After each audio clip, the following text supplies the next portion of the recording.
markabkii dagaaal ee ugu horreeyay bariga dhaxe waxa uu awood u leeyahay xambaaridda gantaalada dhulka iyo baabi'inta maraakiibta gujiska. Madaxweynaha Turkiga ayaa ku dhawaaqay daafurka markabkii dagaal ee noociisa ugu horreeyay kaa oo lagu sameeyey gudaha Turkiga. Sharikadaha tiknoolajiyadda hubka ayaa ka shaqaynayay sanado samaynta markabkan dagaal. Markabkan dagaal ayaa ka mid ah mashaariicda difaaca ee aadka muhiimka u ah. Ilaha qaar ayaa shaaca ka qaaday inuu aad uga dawan yahay uguna horumarsan yahay kuwii horay loo sameeyey. waxa uu qaban doonaa howlgallada difaaca ee horumarsan isagoo leh awood aad u sarraysa dhanka dagaalka badda ah.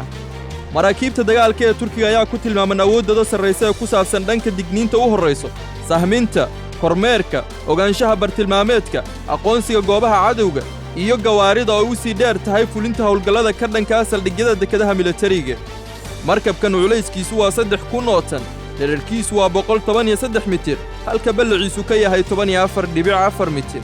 waxa uu leeyahay barar laga soo tuuro gantaalada dhulka oo ka mid ah nidaamka difaaca hawada.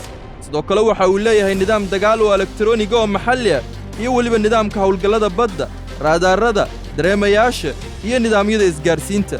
madaxweynaha Turkiga mudane Erdogan ayaa caddeeyay in Turkigu gaaray heer uu dabooli karo baahiyihiisa iyo baahiyaha dawladaha isbahaysiga leh ee dhinaca gaadiidka badda iyo dhulka.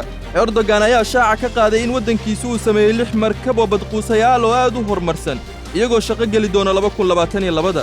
madaxweynaha ayaa xusay in Turkigu uu ka mid yahay 10 dal oo soo saarta maraakiibtooda dagaalka iyo 3 ilaa 4 dal ee ugu horreysa adduunka xagga soo saarista diyaaradaha duuliye la'aanta noocyadooda kala duwan.